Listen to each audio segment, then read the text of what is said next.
Kodak Retina II Type 142, a pre-war camera.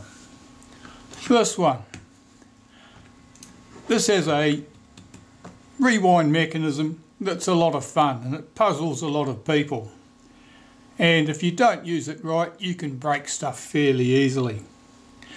Why does it have a funny rewind mechanism? Well, it has a funny rewind mechanism because, as you see, the rangefinder window there is directly in line with the rewind.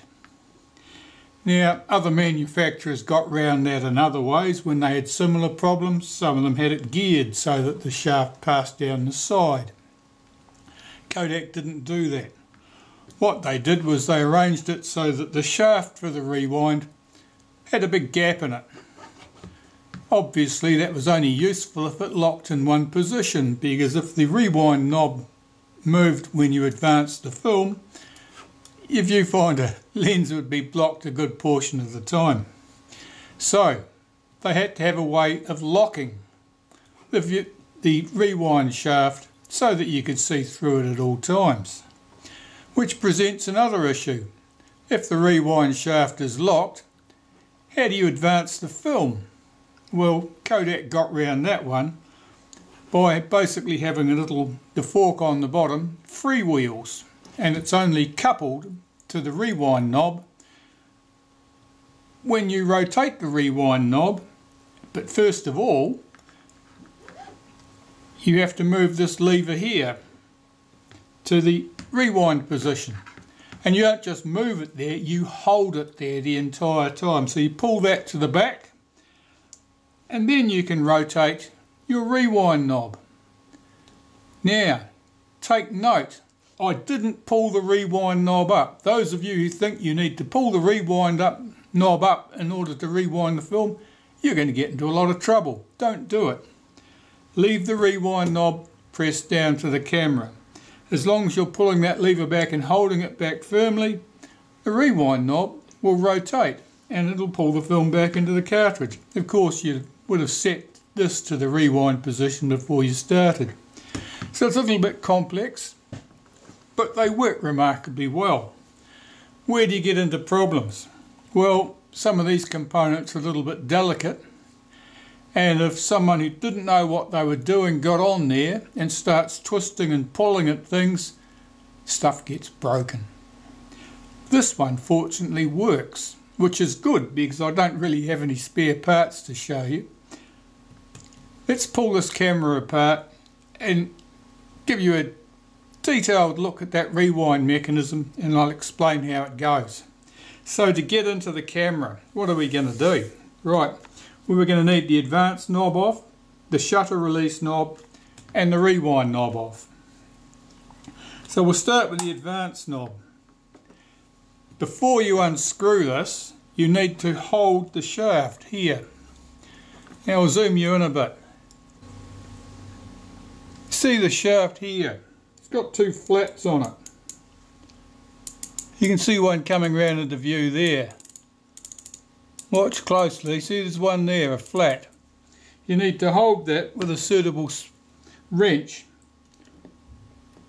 Here I've got an M10 wrench, 10mm wrench. Those jaws have been ground out slightly to make them slightly bigger than that. And they've also been thinned out so that they'll slide in easily. Let's see if I can get this on here.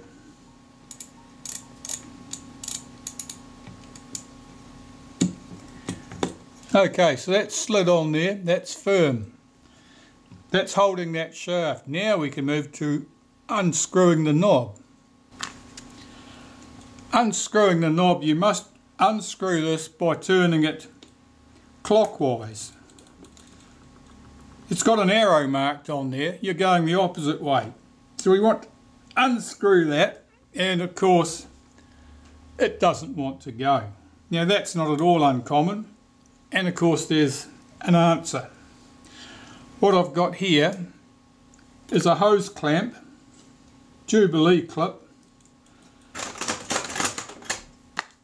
and I've got it lined with a little bit of leather.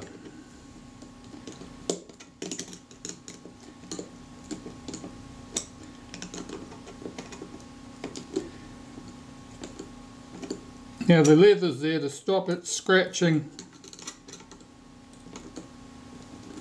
the advance knob.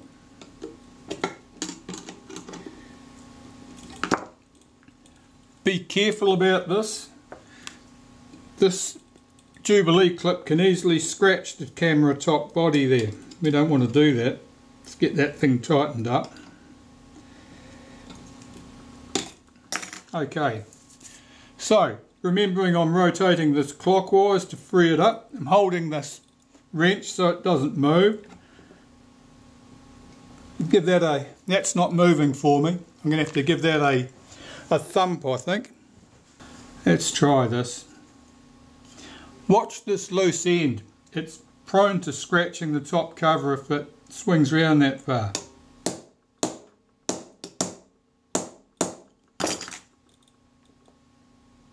That's not coming loose. That is really, really tight. Let me check I've got this as tight as I can get it. Of course I could put a big wrench on here and use that to turn it, and that might be the safest option. Of course I don't have a big wrench with me, so let's have another go at this. I think that was probably it. That's it.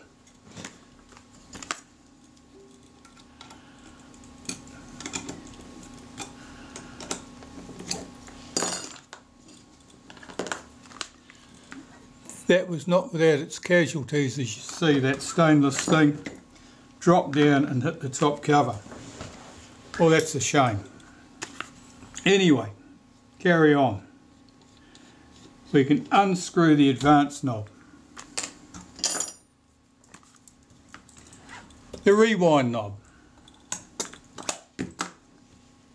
Hold this back to the R position and lift this up out of the way.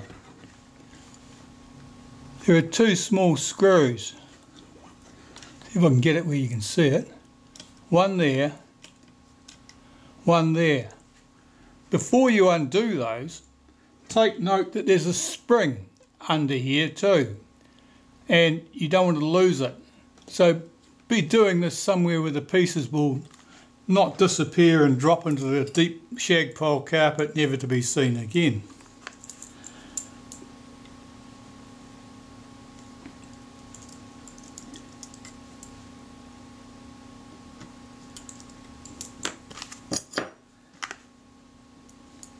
Screw number one.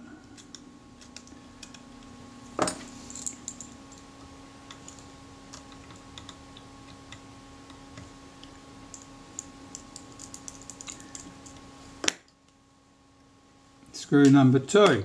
Right, I'll hold that up, slide that off. I'll zoom you in so you can see what we've got. This is the important part. This thing that I refer to as the J-shaped spring or the J-shaped hook. That's very important. It's just a little bit of spring steel. Everything depends on that. So we'll pop that to one side and carry on with removing the top of this camera. We want that rewind knob off, the shutter advance knob. I'm just going to put a little bit of leather around that and grab it with these pliers, which I use to do the rewind knobs on later retinas, and that loosen that immediately. So that's off. That's just normal right hand thread, nothing exciting. The top cover, two screws.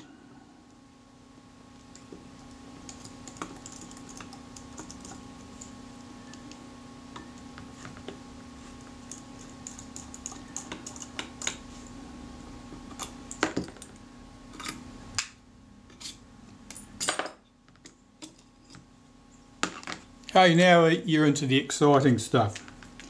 Here is our rewind mechanism here. I think we can see enough of that without me removing the rangefinder, so I won't remove the rangefinder.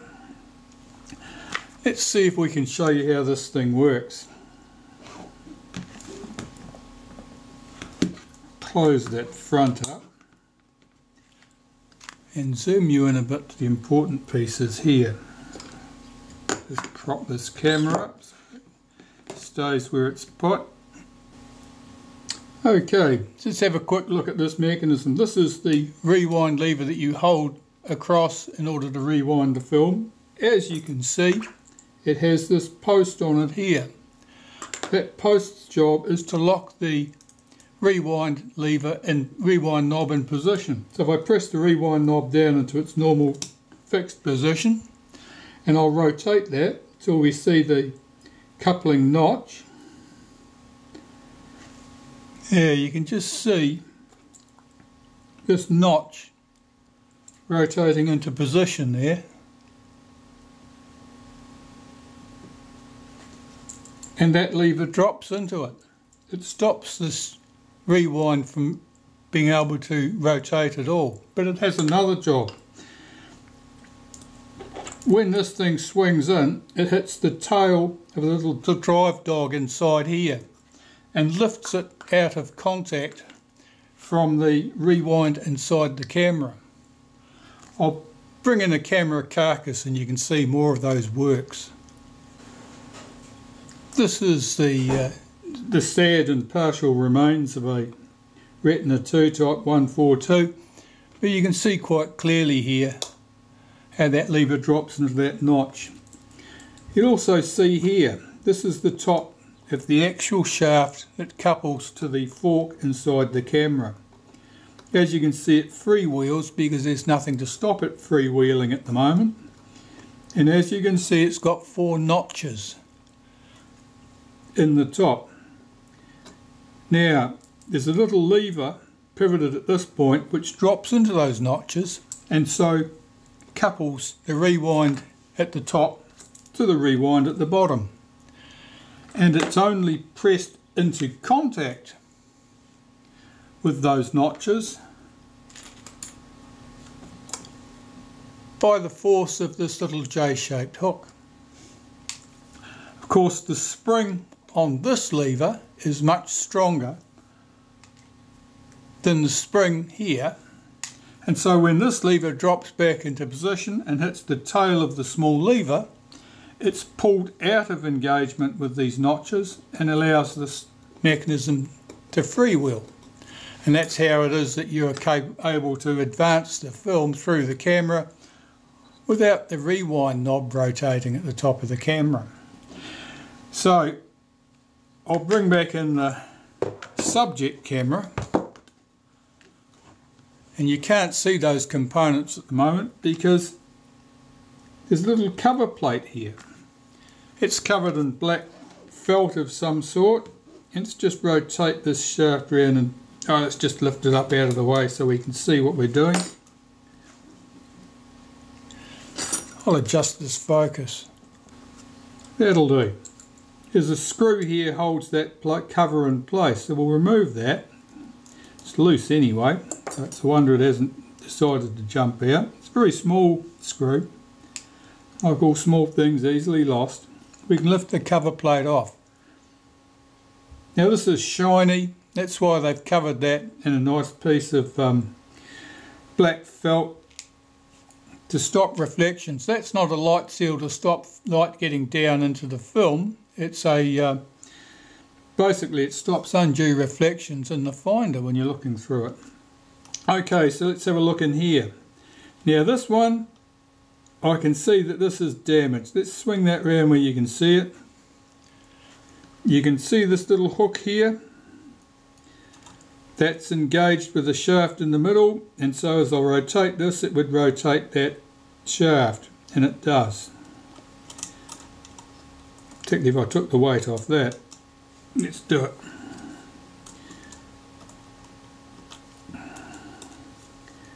The end of that hook is quite badly damaged. It's been folded over. But when you rotate the film, you're rotating the knob at the top, you're rotating this little tool, this little lever here, which is engaged with the shaft here, and pushes it and winds the film back into the cassette. Now, when we drop this down, let's drop this rewind down. Let's assume for a second that that was engaged. As this rewind lever comes into position, you'll see that it pushes this little lever out of engagement. So now the two are no longer engaged. And when you hold the lever back, our little black J-shaped hook would be swinging, acting to swing this hook inwards, lever inwards, it holds it inwards. And because we're holding this back with our thumb here, this lever's not opening that mechanism, and so that they couple.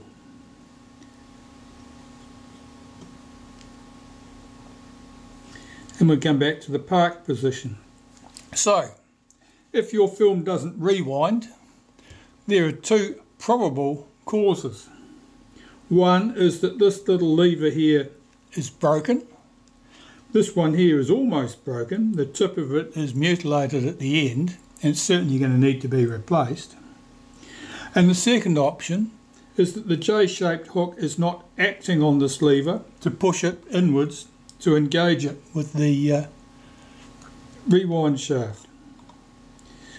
So it's a little bit delicate, this mechanism. How do you go about breaking it? Well, one of the good ways you can break it is that first you raise your rewind knob up a bit. Say, up there somewhere. And then you don't hold this lever back, and then you rotate it until it locks into position, which is about there. Because the knob's up at a high point here and you're acting against the top of this lever instead of right down at its base, there's a lot of leverage across that point. And what tends to happen is that this post here snaps at the base because basically you're pushing on it and it can't go anywhere. So that's one way they get broken. Another way they get broken is people don't set this end to the rewind position and they just start cranking away. Basically the film doesn't want to move here because the shaft doesn't want to move, the take-up spool doesn't want to move. So a lot of force needs to be applied, and what happens of course is that this little hook here gets torn off, or as in this case it's bent backwards. And that's a result of somebody doing exactly that sort of thing. How else can you make a mess of it? Well, looking at the state of that, it's quite possible that someone got to the end of the film when they were advancing it. What have they done here? It's like this has been pulled backwards. I think that in this case someone has just tried to rewind the film without setting the lever at this point. So there was nowhere for it to go. This couldn't move the shaft down here. The film was as tight as possible it could possibly be. And so the extra force has made a mess of that hook. I'm just going to remove that. Let's have a look at the state of that. Here, that screw's loose too. I'll just put this down here. Oh, that's a bit mutilated. I'll see if I can zoom you into it so you can see it properly. As you can see, the tip is folded back quite a way. Here's one that's not quite so mutilated. This is by no means in good condition, but you can see that's the angle that thing should have been, something like that. Here is another one. Now this one is quite oddly shaped. I think this is not an original part. I think it's a part someone made. You can see that the tail of it here, where it would act against the lever, that post here, that's too short, so it probably wouldn't work well. The end where it engages with the rewind shaft, it's a better angle. It should be, much more closer to a 90-degree angle there. This one here is probably the best example of the three. It doesn't look very strong. It's made out of brass. It's probably not an original either. This is an original. It's certainly made out of steel. In order to put this camera back together, I will need to make a new one, somewhat like that. Its end would be almost at 90 degrees there, where it's hooked right round to the sharp angle. That should be more like a 90 degrees. More like that shape. But this one, of course, is short some metal. So I'm going to have fun and games making a new one of these. So I'll need to find out what thickness of metal that is, and then find a piece of steel to suit. Well, there you can see it's 1.03 millimeters. So basically 1 millimeter thick piece of steel would work quite nicely. And almost certainly that sounds like an odd number to me.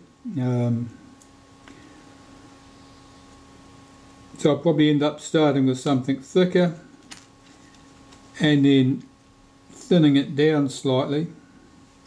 If it was too thick, of course it wouldn't pivot on that shoulder screw correctly. The screw would just tighten down on it, it wouldn't want to move. So I'm going to make a new one of these for this camera. If I'm enthusiastic, I'll make a couple. I wouldn't count on that. But that gives you some understanding how this mechanism should work. When I've got a piece to put back in it, I'll put this all back together and hopefully it'll run much smoother. Well, I apologise if this is not as sharp as you would like it to be, but this is all very tiny stuff. Here you can see I've made this lever, and in use, of course it would be in the down position, but in use, let's have a look at this. In use, the lever, the J-shaped hook, would be pressing on this piece here so that it would engage with those notches, one of those 4 notches, and as you rotated your rewind, it would roll the film back into the cassette. Now I take pains to note that you do not raise the rewind knob in order to rewind your film. This is all done with the rewind knob down flat. This is just to show you the engagement of that little pawl and give you some idea of what angle that should be. Now as you can see, I thought that was going to be about a 90-degree cut in there, that tooth was going to drop back about 90 degrees. In fact, I used a 3-sided file to file the inside of that little angle there and matched the angle on the outside face. And you can see that it engages with those notches very well. Of course, the spring would be pushing this into engagement, and the tension as you rewind would keep that firmly engaged. So this little piece of metal took me a while to make. I'll take it out now so you can get a look at the piece itself. Okay, there you can see the piece that I've made, and there you can see the included angle in there, and as I say, I cut that with a 3-sided file. This was the piece I took out of the camera. As you can see, the angle of this is somewhat more acute. That tooth has certainly been bent back, that little squared piece that drops into the peg. So this piece was misshapen. It just wasn't as misshapen as I thought. Now, points to watch when you're making one of these. I made this one out of some metal about 1 millimeter thick, and in practice I used a piece of a Retina 3C type film advance mechanism in order to achieve that.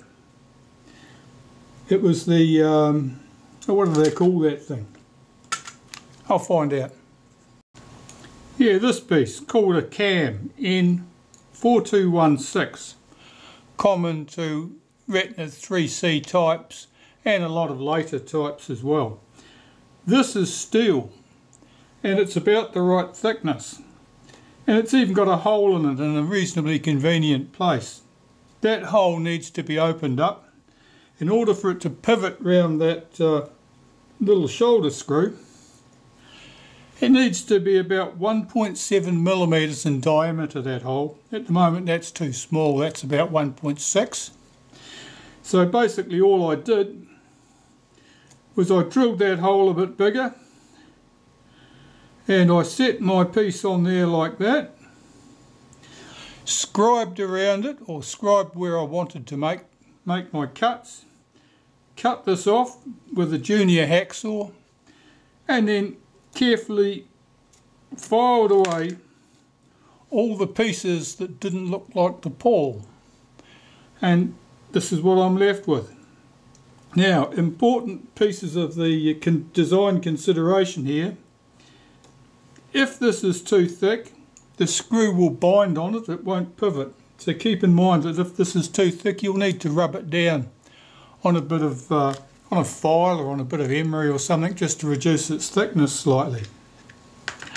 Other points of interest: you can't have a lot of material left around that hole around the outside there. If you do, it'll just start rubbing on things, it'll cause you grief. So you can't have lots of material left at this point. It's always going to look a little bit unhappy from an engineering point of view. You'd always like to see more metal around that hole. You just can't. The original piece, let's pop that back in the picture. You can see there's not much metal here either. This face, this side here, that's the side that the J-shaped spring, which I'll find and show you. Yes, it's here.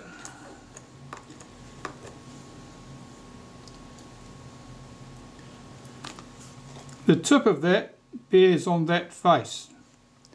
So keep that in mind. I've got that running nice and fairly flat there, so that this will bear on it. Whoops, things are falling off.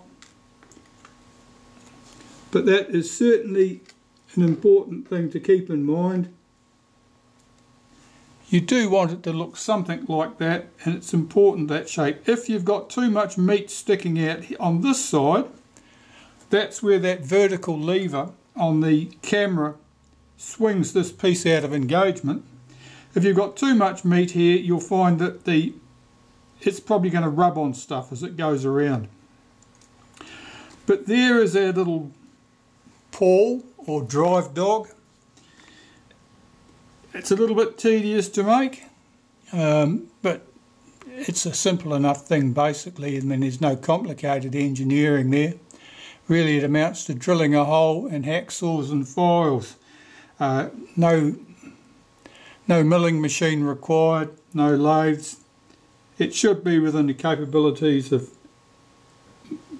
the vast majority of people who've got a few hand tools lying around, or who are willing to trot down to the local hardware and squander $20 on a couple of files or something. So there's our part. I've had that in the camera. That works very well. It certainly works better than its mutilated forebear there. That one, that just looks like that would never have worked. It must be damaged, because it could never have worked well as shaped like that. It would just tend to pop out all the time. Right, so I can put that back on the camera now. With the working mechanism, of course, I can demonstrate how I suppose it all works. If I can get a view in there. Really, I need the knob on the top so you can see how it works. Let's see if I can put our rewind assembly together. Now, take note. You can see this piece has got a little notch on one side. So that hole next to the little notch, that's our pivot point for this lever. don't go running your screw into the other position because it won't work. So we can get this screwed in place.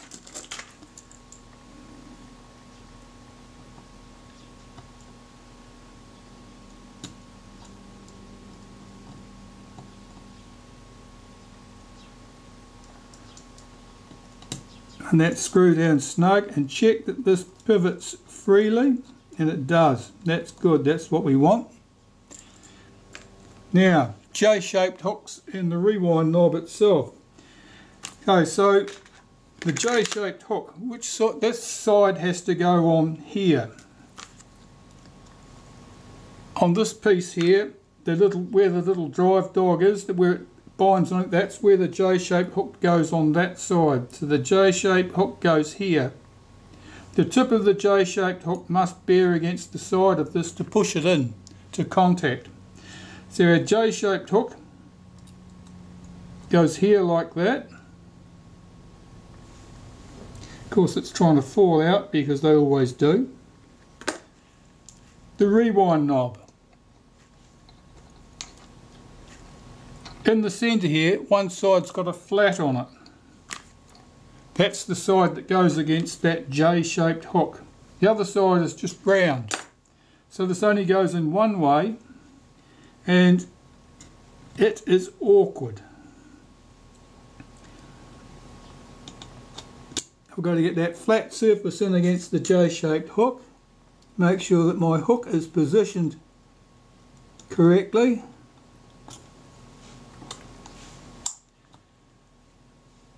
And then I want to get the two screws in that hold this in place. This is for demonstration purposes because I haven't put that little cover back on, but I want to show you, want you to be able to see how this thing works. Let me tip this up.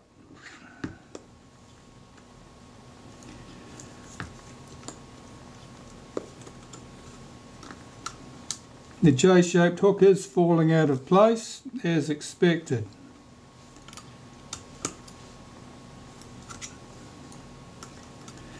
See if I can push that into position. This is going out of focus, I'm sorry, it's here, that hook's dropping out of position.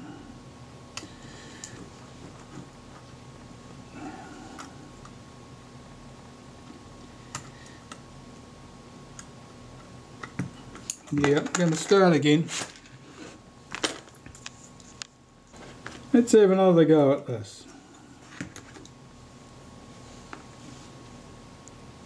My J-shaped hook goes in here, behind that little tab. See if I can hold that in position with my tweezers while I fit this rewind knob in position. The rewind knob, the flat side goes to the J-shaped hook.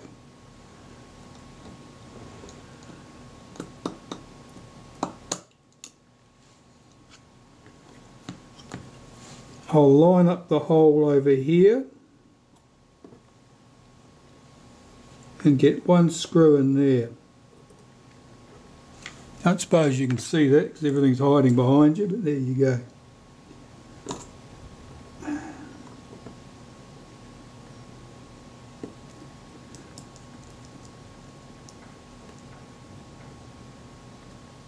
That was the round side of the knob. The other side, of course, has our J-shaped hook, and wonder of wonders, the hole is lined up.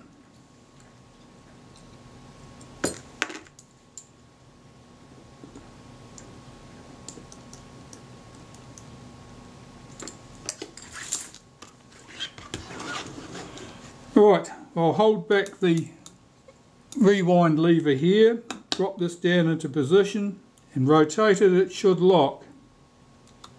It just locked in position. You could see through the hole here now. You can see through the rangefinder.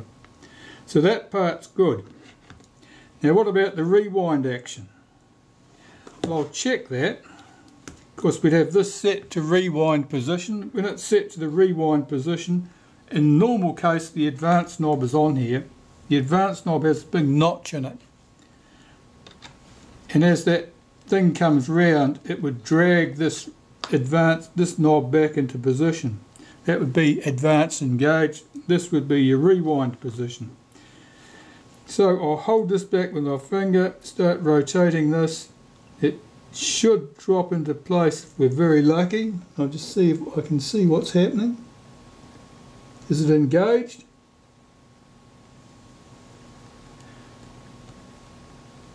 It is engaged.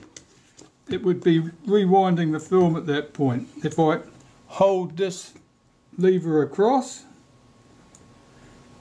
and turn the rewind knob in the direction of the arrow, you will see that the fork is rotating and that fork doesn't freewheel. Now if I release my rewind lever here and let this drop, rotate this round to the position where that notch is, that should drop into place right there. That should now have lifted that little pawl out of engagement, and this, you see, can freewheel. It's no longer connected because the little pawl at the top is no longer engaged with the centre. Let's lift this up. Just trying to see if I can actually see anything in here, or you could see anything. You can't really. It's just pretty much impossible to see what's happening in here. But basically that's all engaged at the moment. Our little pawl is being held in with this J-shaped hook here. This little spring is keeping it in engagement with the centre. When you drop when this is down in the rest position for advancing the film, our little post here would push on that lever at that point and swing it out of engagement, and that's how that works. So this is all hunky-dory now. This is all good. I'm very pleased about that because I didn't come here to do a lot of hard work on that one. I honestly thought all I was going to be doing was opening this up, demonstrating how the mechanism worked and closing it back up. Nobody told me the part was mutilated and I was going to have to do a repair. Right, so I think I've just about covered everything. The piece of steel you need is going to be about 1mm thick. The hole size to go through there, 1.7mm, appears to be about the right size. Apart from that, not much to note.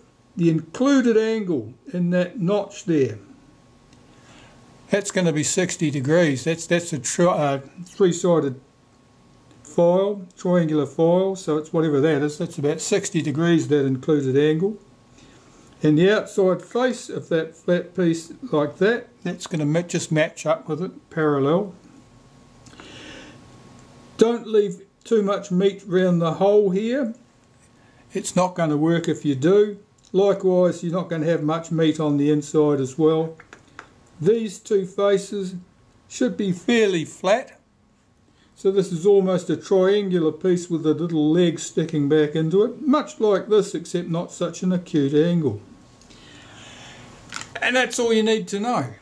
So, when the camera is working, let's put the advanced knob back on here. We won't put the top on it. Right, let's open this up. I think this camera pretty much works. If we cock the shutter, if we advance the film advance is locked. Our shutter release would be screwed onto this plate and bang, you could release the shutter, everything goes. The film advance can be moved to the next frame. This is all moving quite smoothly. This camera actually works well, even though I've never done anything to it. Looking at this and the colour of the paint, I'd say someone else has been doing things to it, probably in fairly recent times. But I don't think it was me. Our rewind. So, rewinding with the Type 142, swing your rewind lever here across to the R position. It's marked quite clearly on the top cover. I've got a top cover here and it hasn't got those nasty gouges in it. There was a bit of work involved in swapping bits around till I got to that stage. So we've got that in the R position. Of course, this is all with the back.